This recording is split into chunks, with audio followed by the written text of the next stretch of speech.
Queridos, abra sua Bíblia em 1 João, capítulo 5, versos de 1 a 5. Nós estamos aí finalzinho da carta e vamos hoje ver em relação à fé em Cristo Jesus. E podemos observar aí do versículo 1 até o versículo 5, intitulado A Fé que Vence o Mundo, que o autor já tem a intenção de nos chamar a atenção para uma fé genuína, uma fé que transforma a nossa vida, mas também uma fé impactante, irmãos, de forma que nós agora, transformados, não somos mais aquela velha criatura, nós agora temos uma consciência diferente. E nós, aqui, a fé que é adquirida através de Cristo Jesus, ela é uma fé que não se dobra, é uma fé, irmãos, inabalável realmente. Quando lembramos lá do Salmo 125, ele diz: "Os que confiam no Senhor são como o monte Sião, não se abalam, firmes para sempre". É o que nós observamos que a fé, segundo João, nos transforma. E diz assim, irmãos, o verso 1 a 5: "Todo aquele que crê que Jesus é o Cristo é nascido de Deus, e todo aquele que ama ao que gerou também ama ao que dele é nascido. Nisso conhecemos que o amamos, os filhos de Deus, que amamos a Deus e praticamos os seus mandamentos. Porque este é o amor de Deus, que guardemos o seu mandamento. Ora, os seus mandamentos não são penosos, porque todo que é nascido de Deus vence o mundo, e esta é a vitória que vence o mundo, a nossa fé. Quem é o que vence o mundo, senão aquele que crê ser Jesus, o Filho de Deus? Pai, obrigado, Deus, pela tua palavra, Deus. Obrigado, ó Pai, por esse culto até aqui, Deus.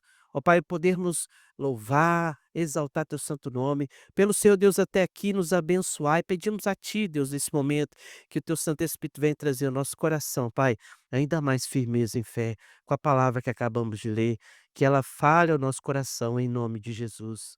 Amém. Irmãos, um dos maiores problemas enfrentados por João não é muito diferente do que enfrentamos hoje, não.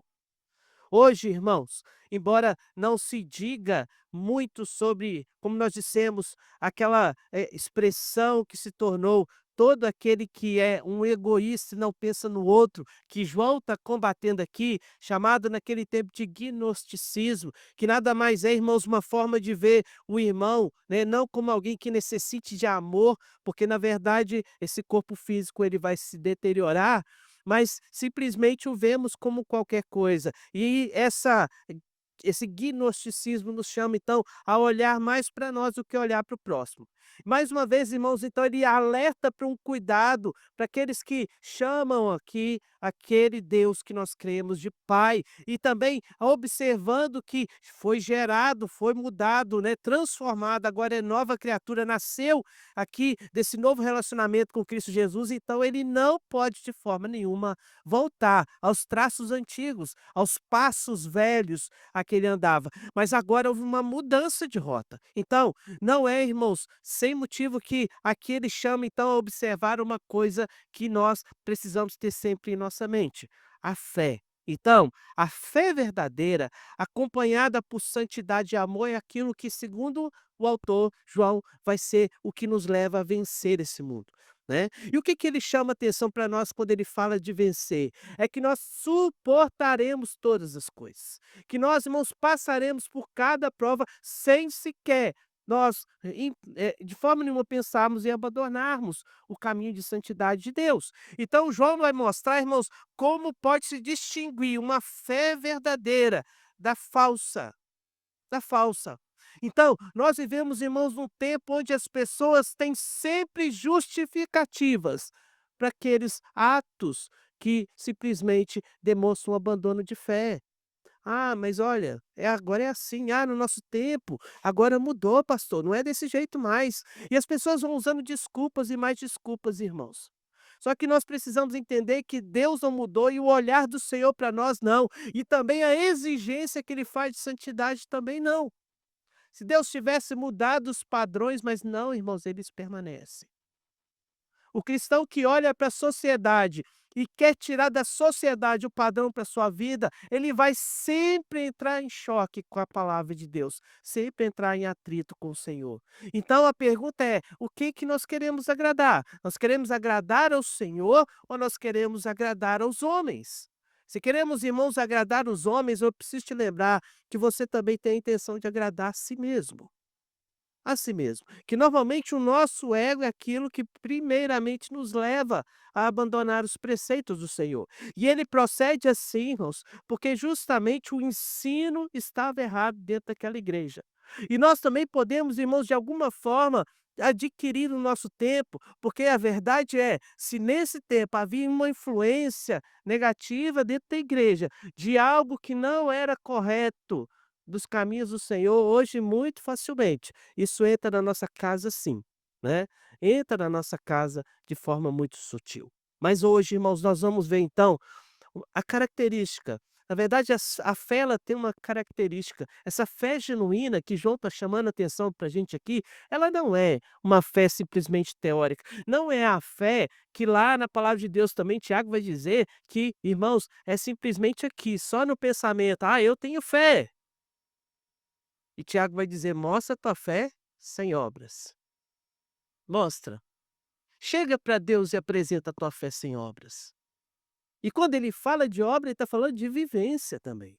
Quando ele fala de obra, ele está chamando de proceder desse mundo de acordo com aquilo que nós cremos. A fé nunca deixou de ser, irmãos, uma atitude. Fé nunca deixou de ser, irmãos, uma certeza de coisas que não se esperam. Então, embora a sociedade vai caminhando por um caminho, Deus nos chama a ir por outro, irmãos, que esse caminho, ele muitas vezes nós não conseguimos enxergar o seu final, mas Deus nos chama a caminhar com Ele. Então, qual que é a nossa atitude? Eu queria deixar aqui para você, então, as características de uma fé genuína e que você possa refletir sobre isso e tirar também para a sua vida isso. Então, irmãos, a fé genuína se evidencia, como vemos no versículo de número 1, uma compreensão correta de quem é Cristo. De quem é Cristo? Irmãos, eu tenho eu não conheço, não me lembro o nome dele. Não sei se a Lúcia já viu. Você já viu um juiz americano, que ele é tem uns vídeos muito interessantes dele na internet. Ele é reconhecido, irmãos, pela sua piedade e a sua compreensão. É impressionante a forma como ele trata. Outro dia mesmo eu revi, na verdade já vi umas 5, 6 vezes um vídeo de um senhor que ele foi multado e ele chega na presença desse juiz e ele pergunta o qual o motivo, ele tinha recebido uma multa de trânsito, né, e o senhor tinha 96 anos de idade.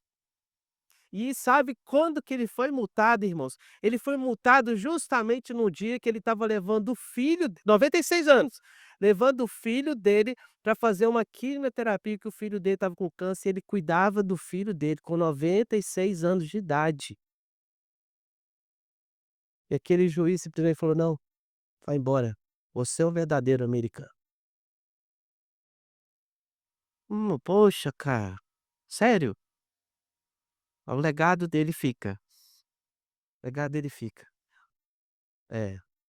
Então você percebe a questão de uma vida onde nós temos uma compreensão correta das coisas? Sabe por quê? A foto lá do radar não consegue enxergar quem você é, querido. Da mesma forma, irmãos, então, se olharmos simplesmente para uma como é no nosso cotidiano, para uma foto lá, onde aquela imagem tende a dizer que aquele é o Cristo que nós cremos, né, seja ele pregado numa cruz ou seja ele de uma outra forma qualquer, uma imagem ali, nós olharmos para aquilo e acharmos que aquilo ali é o Jesus, que aquilo ali é o Cristo, e não formos lá na palavra e identificar os pormenores de quem é esse Deus, irmãos, de quem é esse Jesus, nós vamos nos equivocar.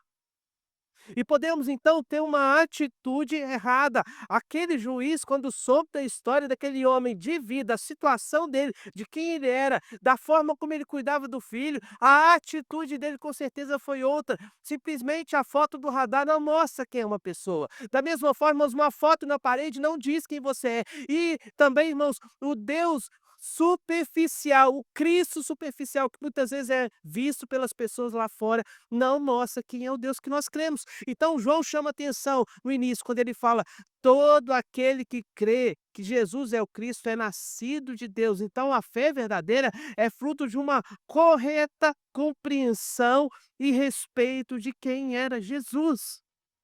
Jesus é aquele, irmãos, a qual nós somos gerados, e todo cristão, então, genuíno, confessa Jesus que encarnou, padeceu, morreu sob as mãos do Pôncio Pilato e ressuscitou o terceiro dia, esse sim é o Cristo que nós cremos. E essa é a dificuldade, irmãos, porque aquelas pessoas estavam olhando para um outro Jesus, um Jesus, irmãos, que não era Deus. Um Jesus que não era Deus.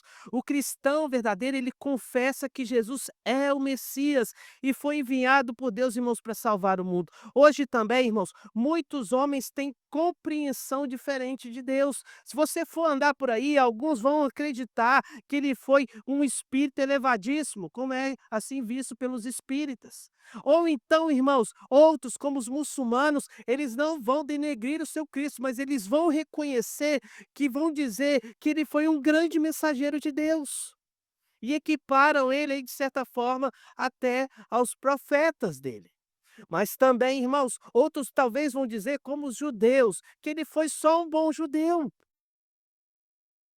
Outros também vão olhar esse Cristo, irmãos, como simplesmente um Cristo que governa a terra e tudo, morreu para resgatar, mas simplesmente ele não é Deus. Ele não é digno de adoração. Assim creem os testemunhos de Jeová. Então, cada dia que passa, as pessoas vão ver Deus, esse Deus que nós cremos, esse Cristo que morreu na cruz, de forma diferente. Mas eu preciso lembrar você, eu já disse isso aqui, preciso reforçar para você. Lembra, irmãos, quando Jesus estava com os discípulos. E quando ele encontrou com os discípulos em um momento, numa conversa que parecia informal, talvez até com ali risadas, né, em algum momento, ele pergunta assim: E aí, o que que as pessoas, vocês estão andando por aí, o que que as pessoas dizem que eu sou?" "Ah, uns falam que o senhor é Isaías, outro profeta Elias, e daí? E daí, irmãos, o que que importa isso para Deus?" E Jesus realmente tira deles o que ele gostaria de ouvir de cada um de nós, a compreensão correta de quem que ele é. E quando Jesus pergunta para os discípulos: "E vós, quem dizeis que eu sou?" O que que ele disse, irmãos, você lembra? "Tu és o Cristo, o Filho do Deus vivo." Jesus ficou satisfeito com essa resposta. E Jesus vai querer saber quem você vê. Quem você vê, irmãos? Todos esses elogios aqui, que essas outras religiões, olhando para o Deus que nós cremos, vão fazer sobre eles, ficaria muito bem na sua vida e na minha vida. Um homem bom, ó, um homem bacana, um bom profeta, um bom mensageiro, né? Ó, pessoa que deu a vida por outro, ótimo, mas não vê como Deus. Uma pessoa elevada, um espírito elevado, irmãos, elogios que você talvez gostaria até de recebê-los, mas Deus não é um Deus que precisa ser visto dessa forma, mas ele é um ser elevado, ele é um Deus todo-poderoso, é aquele que deu a vida por nós, e nós realmente cremos nisso em fé. Lá em Hebreus 11, versículo 6 é dito que sem fé é impossível agradar a Deus. E se nós queremos chegar a esse Deus também, irmãos, e agradá-lo, Jesus, o Senhor, nós precisamos também crer nisso. Há ainda, irmãos, outros que vão chegar ao absurdo de crer que em nossos dias, que esse Deus, esse Cristo que nós cremos é só um serviçal, um vassalo, um garçom que está aqui para te servir. Pede, determina, vem cá e faz isso. Eu quero isso, isso, isso, e o Senhor vai me dar. Esse não é o Jesus das Escrituras, irmãos. E esse continua sendo o Jesus que não salva. O que João está preocupado com essa igreja, irmãos, é que o Jesus que está sendo pregado para essa igreja é o Jesus que não salva. É o Jesus que não salva. Mas talvez não seja o Jesus mais atraente, não é verdade? Talvez não seja o Jesus mais atraente, talvez o Jesus mais atraente seja esse Jesus bonzinho que está aqui, vem cá pedir e ele vai te dar. Ó, quem não está precisando de emprego? Quem não está apertado com dívidas? Quem não está aí, às vezes, ou está doente ou está com uma enfermidade? Quem não gostaria de um joelho novo? Né, Elias? Pede 2, um para mim, um para você. Voltar a jogar uma bola, mas daqui não aguenta mais. Quem não quer, irmãos? Quem não quer? Mas Deus está preocupado com coisas maiores para minha vida e para sua vida. Por isso, quando Ele fala que os pensamentos de Deus não são os meus pensamentos, são superiores, são maiores, são elevados, Ele está preocupado não para que você seja servido nessa vida, mas Ele está preocupado em servir a tua vida com algo que é eterno. Ele está preocupado em servir a sua vida, não com esse corpo aqui que simplesmente acaba. Como Paulo fala, cada dia vai vendo aí as mudanças e o passar do tempo. Mas ele está preocupado com coisas que não se desfazem. O que ele chama a atenção para você, que você precisa ver esse Deus como ele realmente é. Esse Jesus é aquele que é a porta, é aquele que é o caminho, é aquele que através dele você tem vida, é aquele que te leva para uma experiência totalmente diferente. É aquele que nós cantamos aqui que trouxe a redenção. Louvado seja Deus por isso. Segunda característica, querido, não perde não. Segunda característica que nós observamos o texto, queria deixar para você que uma fé genuína se evidencia pelo amor a Deus. E de novo ele fala ao próximo. Então amor, amar é bom. E assim a parte B do verso 1, ele diz assim pra gente. Acabou que eu fiquei com a minha garrafinha aqui, né. Irmãos, tá, você pode pôr aqui mais, porque mas irmãos, versículo 1, a parte B, põe pra gente aí, querido.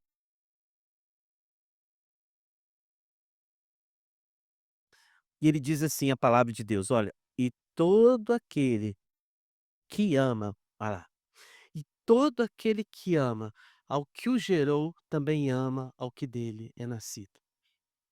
Irmãos, esse é outro ponto determinante e chama-se atenção aqui, João, que nós então precisamos entender que nós somos gerados e amamos aquele a qual nós somos gerados. Mas não só amamos a qual aquele que nós somos gerados, mas precisamos também amar aqueles que foram gerados também dele. Então ele chama a amar, ele fala: "Também, todo aquele que ama o que gerou, também ama o que dele foi gerado, Cristo, e assim também, irmãos, todos nós". Então ele diz: "Portanto, irmãos, nós observamos que a realidade é, Deus é aquele que precisa ser alvo do nosso amor, mas o próximo também precisa ser alvo do nosso amor". Estavam mais preocupados naquela época, irmãos, naquele ensino perigoso de que simplesmente eles podiam continuar vivendo simplesmente as suas experiências sem se preocupar com o próximo e muito menos com o que Deus pensa. Nós não somos assim. A fé genuína, irmãos, ela não se caracteriza por um amplo conhecimento teológico, por sensações, por arrepios, visões, coisas dessa natureza, irmãos, mas sim pelo amor a Deus e ao próximo. É isso. Quando Paulo vai escrever, irmãos, a sua carta à igreja de Corinto, que tinha ali claramente a intenção de Paulo na carta de Corinto é chamar a atenção para a igreja que ela precisava amar. Amar principalmente a Deus e ao próximo, mas principalmente o próximo. Então, o capítulo 13, versículo 1 a 3, ele vai dizer assim: ainda que eu fale a língua dos homens e dos anjos, se não tiver amor, serei como bronze que soa, como símbolo que retine, ainda que eu tenha o dom de profetizar e conheça todos os mistérios e toda a ciência, ainda que eu tenha tamanha fé a ponto de transportar montes, se não tiver amor, nada serei. E ainda que eu distribua todos os meus bens e entre os pobres, e ainda que entre o meu próprio corpo para ser queimado, se não tiver amor, nada disso me aproveitará. Quem acha esse texto aí um dos mais bonitos das escrituras? Concorda comigo? Levanta a mão, quem acha? É um dos textos mais bonitos da escritura? Irmãos, é o puxão de orelha mais sério que Paulo deu numa igreja. Eu vou falar para você, se eu fosse parte da igreja de Corinto, eu não queria ouvir o capítulo 13 de Coríntios. Embora você ache lindo, o que Paulo está fazendo aqui é veementemente criticando aquelas pessoas. Ele está aqui veementemente criticando, com muita severidade, ele está chamando a atenção: "Olha, vocês que profetizam. Que adianta só profecia? Ele está chamando a atenção, vocês que dizem ter poder, grande fé, cura e não sei o que lá, que adianta se monte pular para lá e para cá, se vocês não têm amor? Ele está criticando, irmãos, simplesmente porque aquele povo achava que por falar em línguas, eles eram superiores e às vezes receber profecias de Deus. Ele diz: "Ó, nada disso tem valor nenhum". Então, querido, se você acha que o capítulo 3 é uma das mais belas poesias de amor que o texto diz para a igreja de Corinto, foi uma das mais duras com repreensões, e Paulo aqui repreende essa igreja no capítulo 13 como nunca repreendeu uma igreja. É interessante, né, como as coisas são vistas por 2 ângulos, né. Se você estivesse lá em Corinto, e se você está fora de Corinto? Se você está fora de Corinto, você fala assim: "Nossa, que beleza, que coisa maravilhosa". Agora se você está em Corinto, meu Deus, que palavra dura, porque estava faltando amor naquela igreja, irmãos. E eu pergunto para você, falta amor na tua vida, querido? Falta amor na tua igreja? Como anda a tua fé? A fé genuína, irmãos, exala amor. Irmãos, e infelizmente no nosso tempo, irmãos, muitas vezes o diabo não estão tendo serviço algum para atrapalhar a vida minha e sua, porque nós mesmos com a nossa falta de amor já estamos nos mordendo às vezes, já estamos nos degladiando, já estamos nos ferindo dentro da nossa casa, irmãos, dentro da igreja, dentro do nosso trabalho, dentro da nossa vida diária, irmãos, muitas vezes nós esquecemos que a nossa luta não é contra carne e sangue, e aquele que às vezes está sendo o alvo da minha ira deveria ser o alvo do meu amor, não da minha ira.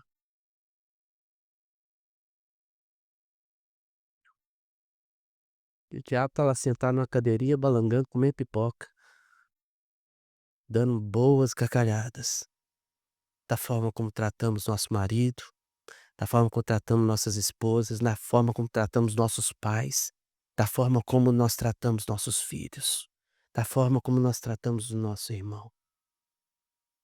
Não, irmãos, nós precisamos evidenciar o verdadeiro amor. Características, irmãos, terceira característica, eu deixar para você. Querido, a terceira característica aqui que eu deixo para você da fé genuína se encontra no versículo 2 e 3. E é claramente uma concepção correta do conhecimento de Deus. Versículo 2 e 3, leia comigo, já que você está aí com a sua Bíblia aberta, né? Vamos ler juntos? Nisto conhecemos que amamos os filhos de Deus, quando amamos a Deus e praticamos os seus mandamentos, porque este é o amor de Deus, que guardemos os seus mandamentos. Ora, os seus mandamentos não são penosos. Irmãos, muita gente pergunta assim para mim: "E aí, pastor, já está adaptado à Volta Redonda? Como é que tá e tal?" Calor, né. Eu falo: "Irmãos", normalmente eu falo calor, mas sabe uma coisa que é difícil para mim aqui, irmãos? Não sei que quem veio de Minas há pouco tempo, talvez você está aqui há muito tempo, você já está acostumado com isso. Mas para mim, irmãos, é uma dificuldade de andar no trânsito aqui. Irmãos, aí outro dia eu encontrei a minha tia veio aqui, minha tia mora em Angra, minha tia mora no Angra, tinha o quê? Uns 20 anos que eu não vejo ela. Ela veio nos visitar semana passada, passou lá em casa rapidinho, e aí eu conversando com o marido dela, o Mário, ele falou assim: "Mas e aí, lá em Angra é assim também?" Eles falando do trânsito, que ele tocou no assunto, ele falou assim: "Meu Deus do céu, tá passando ali o carro parado na esquina, e aqui vocês são doidos demais, vocês param na esquina, cara. Você não faz isso em Minas não, viu. Não faz isso em Minas não. Vai lá em BH, irmãos, e para o carro em qualquer lugar proibido. Você não vê não, mas tem um tal de BH Trans lá, você não consegue ver esse povo, mas daqui a pouco chega a multa lá na sua casa. É. Então, irmãos, uma coisa interessante, que eu tô chamando a atenção dos irmãos irmãos, eu fico bobo, vocês não têm medo de multa. Outro dia, irmãos, no meu bairro ali, no meu bairro aqui, estava passando 3 negros tá na moto sem capacete, falei: "Meu Deus, foi Manhuaçu". Não, é moto, apreensão, é tudo. Outro dia subindo a escola, um homem com a criança no meio e a mulher, tudo sem capacete. Eu falei: "Gente, que isso?". Não sei de nada não, Ivo. Sei de nada, olha só. Misericórdia, se eu ainda não tô vendo tudo, me preocupa não, Noêmia. Não me preocupa não, Noêmia. Agora eu não vou nem dormir preocupado. Mas irmãos, eu queria chamar a atenção para você, olha o conhecimento. Eu acho interessante, queria chamar a atenção para você, é que o seguinte, concorda que talvez a rigidez da lei aqui não seja como a rigidez de Minas. Talvez se aqui fosse aplicado o rigor da lei lá em Minas igual é lá em Minas, eu tenho certeza que muita gente mudava o comportamento. Então percebe? Mas por quê? Por que que a gente é tão diferente, né? Ah, mudou aqui 400 quilômetros, as pessoas mudaram a forma de comportar e tal. Mas por que que nós somos assim, irmãos? E por que que nós olhamos para a palavra de Deus e vemos ela, e aqui está escrito ipsis literis aquilo que Deus quer, claramente, Deus manda o que pode, o que não pode, claramente Deus disse e determina o que que nós devemos fazer e o que não devemos fazer, e mesmo assim nós achamos digno de que um dia nós possamos, às vezes, burlar alguma parte dela, achando que fazendo isso está tudo bem. Que eu não vou ser punido. Só porque a princípio, irmãos, olhando à volta eu não vejo um policial, como muitas vezes é, no trânsito, né, como muitas vezes é. Mas olhando para isso, irmãos, eu preciso lembrar você que justamente o justo Deus é aquele que chama atenção para nós, para uma vida onde nós temos prazer. E assim nós podemos observar o Salmo 119. O Salmo 119, irmãos, é claramente um homem apreciando a palavra e de uma forma das mais belas e completas que se podia se dizer. Irmãos, se isso aqui fosse um poema de amor, a mulher estava derretida pro resto da vida, concorda?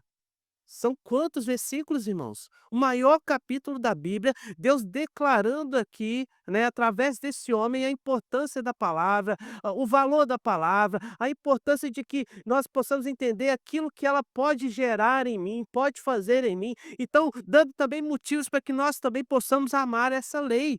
E lá no versículo 113, ele diz assim: aborreça a duplicidade, aquele que fica dividido, pois ama a tua lei. Então o salmista, nesse versículo, ele chama atenção o que que é a duplicidade. Essa pessoa que às vezes é de um jeito num lugar e do jeito do outro, né. E é isso que eu estou vivendo aqui, como eu falei com os irmãos do trânsito. E agora, eu vivo como eu vivo lá em Minas, andando direitinho? É? Aê! Ou eu vou simplesmente viver do jeito que os irmãos estão vendo aí, né, não digo que os irmãos estão vendo aí, que eu vejo no pelo menos no meu bairro aqui. Eu acho que no bairro é pior, é pior. Você percebe? Ou então vou onde? A Califórnia?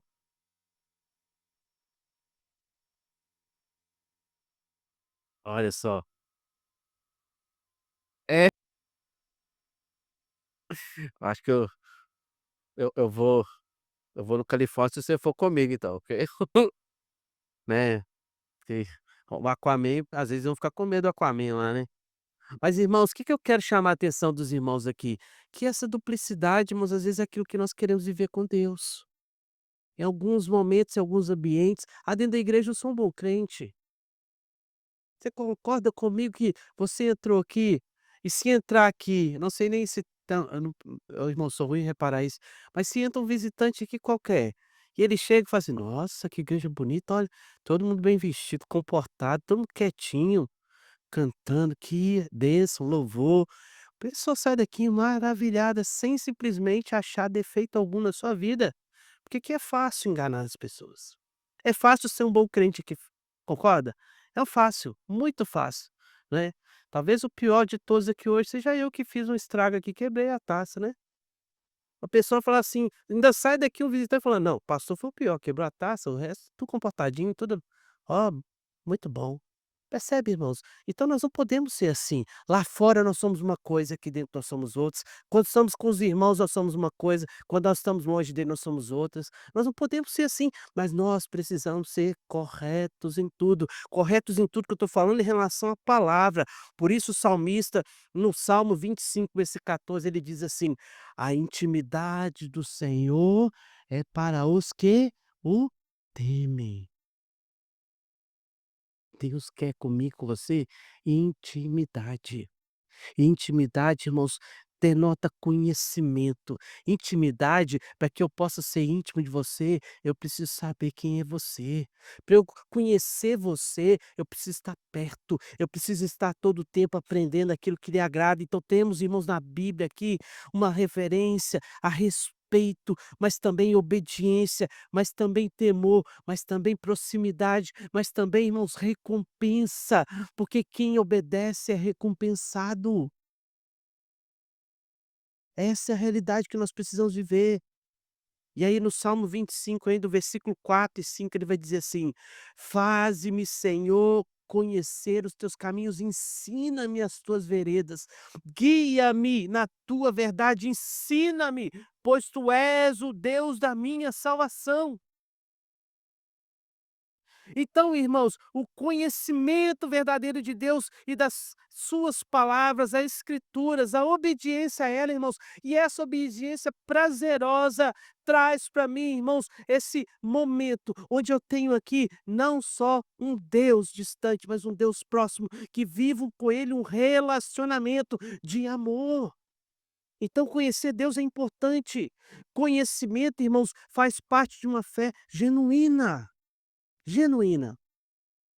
Eu fico imaginando, só imaginando, né, uns dia pra trás aí, outro exemplo que eu tive que arrancar um dente, né, fui lá no Lucas, o Lucas vai pondo aquele monte de aparelho lá em cima de ferrinho, pra mim é tudo ferrinho, né. A única coisa que nós tem raiva, que é? O que que você detesta no dentista? O motorzinho. Sim, que tem no ouvido, eu não sei se incomoda mais o ouvido ou se é a dor do negócio.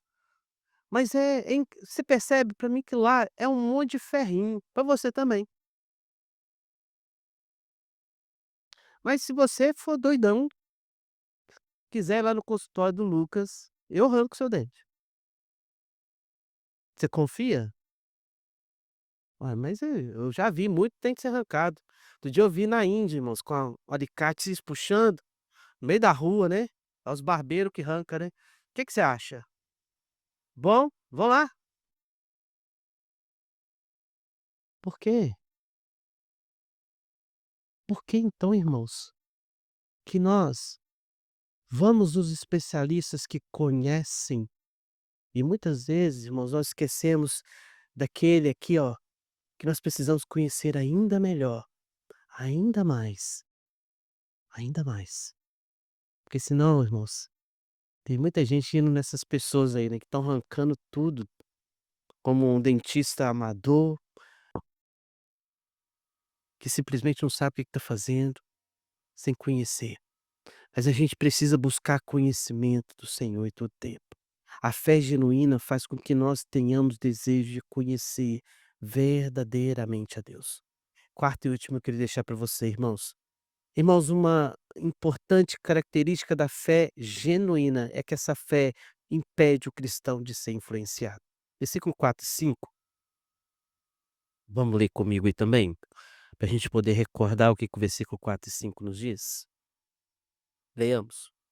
Porque todo o que é nascido de Deus vence o mundo. E esta é a vitória que vence o mundo, a nossa fé.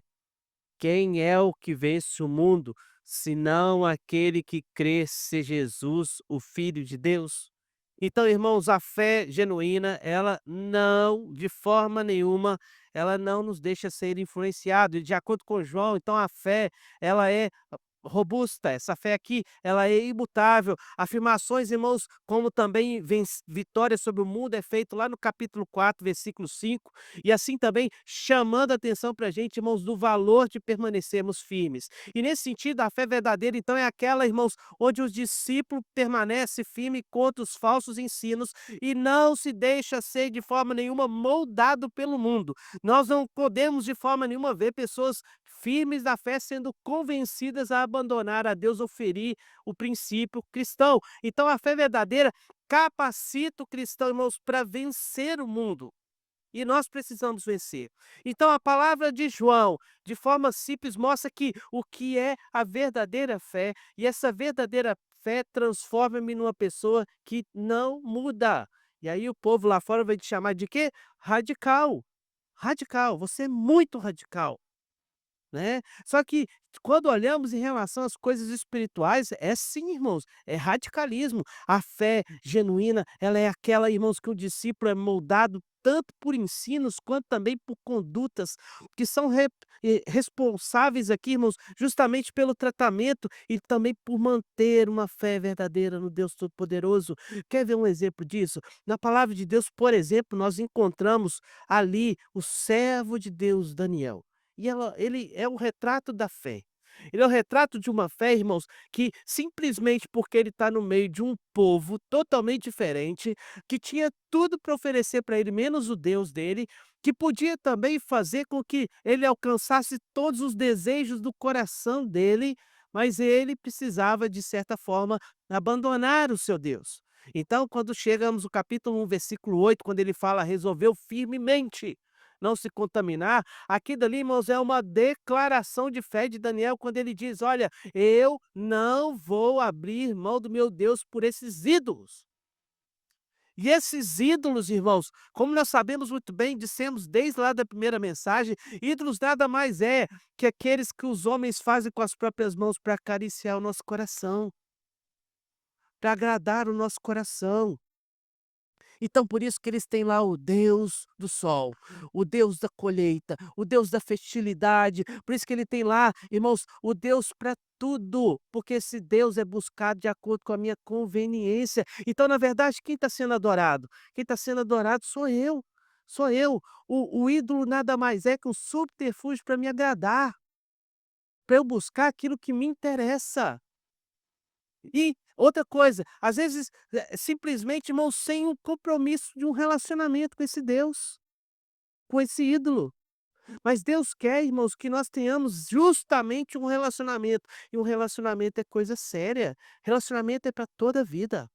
Relacionamentos, irmãos, eles precisam ser fortificados e solidificados na verdade. Por isso que Romanos 12, versículo 2 diz: "E não vos conformeis com esse século, mas transformai-os com a renovação da vossa mente, para que experimenteis qual seja a boa, agradável, perfeita vontade de Deus". E foi isso que Daniel experimentou na sua vida.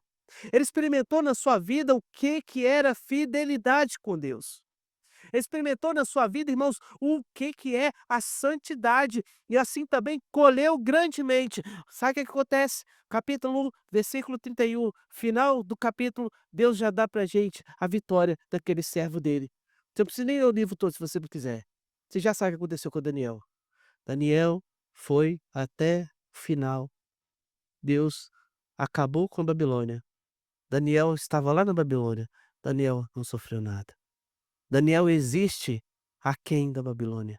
Ele não se dobrou, não confiou, não amou aquelas coisas, por isso ele não morreu com aquelas coisas. E o que a história de vida de Daniel quer me mostrar para mim e para você, que não importa, pode ser cova dos leões, pode ser fornalha, pode ser o que for, ameaças que se levantam para derrubar a minha fé, eu não posso ser moldado por esse mundo, moldado pelas ameaças, moldados pelas chantagens, irmãos, mas eu sou moldado para minha fé, e a fé de Deus manteve aquele homem, mesmo quando as circunstâncias estavam ruins.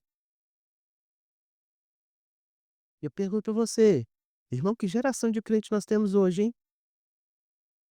Hein? Nós estamos aqui, irmãos, todos os terças, na segunda-feira, amanhã, né? Eu digo que é nosso, às vezes nós somos assim, irmãos. Não tô criticando os irmãos não, nós todos, tô me colocando no bolo também. Nós estamos aqui pedindo Deus para abençoar nosso casamento, mas a gente nunca pede para Deus transformar a minha vida, né. Irmãos, nós estamos aqui pedindo para a gente livrar o irmão que está sofrendo, mas a gente nunca pede para Deus fazer dele um vencedor lá, né. Pra ele dar testemunho naquela dor, para ele ser transformado lá, para ele ser usado lá, para ele ser vitorioso lá, não. A gente só pede: "Senhor, livra, coitado, tá sofrendo". Não, irmãos. Daniel tinha quem, irmãos? Nós vemos Daniel com 3 amigos só, no início do capítulo lá, capítulo 1. Depois a gente não vê Daniel mais com amigo nenhum, não sei o que aconteceu com os outros 3. Depois não se fala mais dos 3. Mas eu só sei que ele tinha 120 sátrapas. Ele estava, irmãos, numa corte onde 120 pessoas estavam constantemente maquinando contra ele. E às vezes a gente tem uma situação de opressão, a gente está assim: "Ai Deus, sofrimento, dificuldade, pai. Oh Deus, como eu sofro". Eu estou errado, irmãos? A gente não é assim? Oh, tem dó de mim, Senhor. É. Vocês já viram agora, irmãos, como é que é? A gente vê isso como brincadeira, mas essa é a realidade da população hoje, irmãos. Dos homens e das mulheres hoje. Hoje tá vendo muito vídeo, você já viu o Instagram agora, muito vídeo assim, por exemplo, chega lá no hospital, aí o cara brigou com a servente lá de a medicina, de farmácia, enfermeira, né. Aí chega a enfermeira-chefe, aí a com a outra no colo e fala: "Por que que você tá brigando com a minha assistente aqui?", né. E ela lá chateada, porque não pode chamar atenção mais desse povo não, irmãos. Pode fazer nada de mal não. Irmãos, é esse também, muitas vezes, a atitude do crente. Chega todo dodói, todo: "Ai meu Deus, ai, ai, ai, Senhor", não irmãos, é luta. É dificuldade. Deus não chamou a gente para passeios gostosos, de momentos só de alegria, não. Eles vão ter na nossa vida, irmãos, mas a vida é dura. A vida é dura. A vida é difícil, nós vamos sofrer. E nós estamos vendo uma geração, irmãos, que não está aprendendo a sofrer. É fraca, é fraca. E essa fraqueza vai ser a morte dessa geração, irmãos. Nós precisamos ser fortes. Nós vamos enfrentar oposição em todo lugar. Vamos enfrentar dificuldade em todo lugar. A vida não é pra gente aqui só não, irmãos. A vida para todo mundo é difícil. Todo mundo vai perder gente que ama. Todo mundo vai passar por desemprego. Todo mundo vai passar por dificuldade dentro de casa. Nenhum casamento é 100% rosas. Mesmo que a gente chame o outro de amadinho, amadinha. Tem dificuldade? Não é fácil não, né, Elis? Hã? Eu sei como é que é lá em casa. Hum. Hã? Não, sei, sei. Meio que a gente tem esse carinho um com o outro, irmãos. A Raquel tá falando é verdade. Ué, não é fácil não, né, Mirê? É, eu sei, sei. E eu queria dizer isso pra você, querido, pra você entender isso. É isso, irmãos. É por isso que a gente não sabe superar as dificuldades, a gente não foi preparado pra isso, sabe. A gente não foi preparado pra isso. A gente precisa desde os no de novinho, irmãos, deixar nossos filhos andar sozinho. A gente precisa também, às vezes, andar sozinho na caminhada. Precisa. Vamos orar, irmãos, vamos clamar a Deus, vamos ser como Daniel. Ah, às vezes a gente vai ver sozinho como ele, mas nós precisamos tornar vencedores lá. A fé em Cristo, irmãos, é o único meio para agradar a Deus. Sem fé é impossível agradar a Deus, e a fé autêntica, irmãos, se evidencia pela correta compreensão de Deus. Também, irmãos, ela chama atenção para a gente que nós precisamos dedicar e amar ao próximo, mas ela também nos alertou que uma fé genuína é um conhecimento completo de um relacionamento que nós precisamos ter com o Senhor, mas também é uma fé inabalável, irmãos, onde eu não sou influenciado, mas pelo contrário, eu sou influenciador, influenciador. Eu não sou, irmãos, levado, não sou Maria vai com as outras, mas eu chamo, eu atraio essas pessoas para a presença de Deus em todo o tempo. Eu queria perguntar a você, como é que está a sua fé hoje? Forte? Robusta? Ou está minguada? Ou você está vigoroso, ou você está abatido? Eu queria que você estivesse curvando a sua cabeça e falando com Deus, e colocando a sua vida diante de Deus: "Senhor, eu quero ter essa fé genuína, eu quero ter essa fé genuína que agrada ao teu coração, a fé a qual eu chamei, o Senhor me chamou para ter. Ó Deus, aumenta-nos a fé,